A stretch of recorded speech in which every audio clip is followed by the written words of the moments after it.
When I was a kid, the disaster we worried about most was a nuclear war. That's why we had a barrel like this down in our basement, filled with cans of food and water. When the nuclear attack came, we were supposed to go downstairs, hunker down, and eat out of that barrel. Today, the greatest risk of global catastrophe doesn't look like this. Instead, it looks like this. If anything kills over 10 million people in the next few decades, it's most likely to be a highly infectious virus rather than a war. Not missiles, but microbes.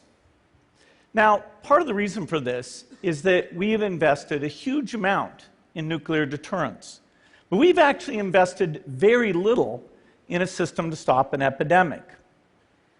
We're not ready for the next epidemic. Let's look at Ebola. I'm sure all of you read about it in the newspaper. Lots of tough challenges. I followed it carefully through the case analysis tools we use to track polio eradication. And as you look at what went on, the problem wasn't that there was a system that didn't work well enough. The problem was that we didn't have a system at all. In fact, there are some pretty obvious key missing pieces. We didn't have a group of epidemiologists ready to go who would have gone, seen what the disease was, see how far it had spread. The case reports came in on paper. It was very delayed before they were put online, and they were extremely inaccurate. We didn't have a medical team ready to go. We didn't have a way of preparing people. Now, Médecins Sans Frontières did a great job orchestrating volunteers, but even so, we were far slower than we should have been getting the thousands of workers into these countries. And a large epidemic would require us to have hundreds of thousands of workers. There was no one there to look at treatment approaches, no one to look at the diagnostics, no one to figure out what tools should be used. As an example, we could have taken the blood of survivors, processed it, and put that plasma back in people to protect them. But that was never tried. So there was a lot that was missing, and these things are really a global failure. The WHO is funded to monitor epidemics, but not to do these things I talked about. Now in the movies, it's quite different. There's a group of handsome epidemiologists ready to go. They move in, they save the day, but that's just pure Hollywood. The failure to prepare could allow the next epidemic to be dramatically more devastating than Ebola. Let's look at the progression of Ebola over this year. About 10,000 people died, and nearly all were in the 3 West African countries. There's 3 reasons why it didn't spread more. The first is there was a lot of heroic work by the health workers. They found the people and they prevented more infections. The second is the nature of the virus. Ebola does not spread through the air. And by the time you're contagious, most people are so sick that they're bedridden. Third, it didn't get into many urban areas, and that was just luck. If it had gotten into a lot more urban areas, the case numbers would have been much larger. So next time, we might not be so lucky.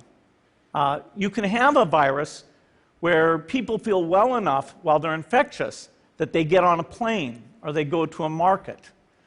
The source of the virus could be a natural epidemic like Ebola, or it could be bioterrorism. And so there are things that would literally make things 1,000 times worse. In fact, let's look at a model of a virus spread through the air like the Spanish flu back in 1918. So here's what would happen. It would spread throughout the world very, very quickly. And you can see there's over 30 million people die from that epidemic. So this is a serious problem. We should be concerned. But in fact, we can build a really good response system. We have the benefits of all the science and technology that we talk about here. We've got cell phones to get information from the public and get information out to them. We have satellite maps where we can see where people are and where they're moving. We have advances in biology that should dramatically change the turnaround time to look at a pathogen and be able to make drugs and vaccines that fit for that pathogen. So we can have tools, but those tools need to be put into an overall global health system, and we need preparedness. The best lessons, I think, on how to get prepared are, again, what we do for war. For soldiers, we have full-time waiting to go. We have reserves that can scale us up to large numbers. NATO has a mobile unit that can deploy very rapidly. NATO does a lot of war games to check, are people well trained? Do they understand about fuel and logistics and the same radio frequencies? So they are absolutely ready to go. So those are the kinds of things we need to deal with an epidemic. What are the key pieces? First is we need strong health systems in poor countries. That's where mothers can give birth safely, kids can get all their vaccines, but also where we'll see the outbreak very early on. We need a medical reserve corps, lots of people who've got the training and background who are ready to go with the expertise. And then we need to pair those medical people with the military, taking advantage of the military's ability to move fast, do logistics, and secure areas. We need to do simulations, germ games, not war games, so that we see where the holes are. The last time a germ game was done in the United States was back in 2001, and it didn't go so well. So far, the score is germs 1, people 0. Finally, we need lots of advanced R&D in areas of vaccines and diagnostics.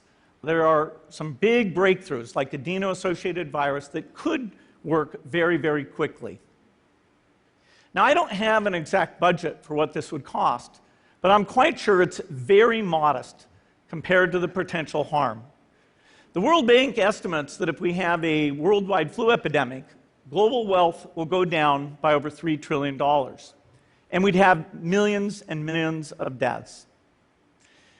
These investments offer significant benefits beyond just being ready for the epidemic. The primary health care, the R&D, those things would reduce global health equity and make the world more just as well as more safe. So I think this should absolutely be a priority. There's no need to panic. We don't have to hoard cans of spaghetti or go down into the basement. But we need to get going because time is not on our side. In fact, if there's one positive thing that can come out of the Ebola epidemic, it's that it can serve as an early warning, a wake-up call to get ready. If we start now, we can be ready for the next epidemic. Thank you.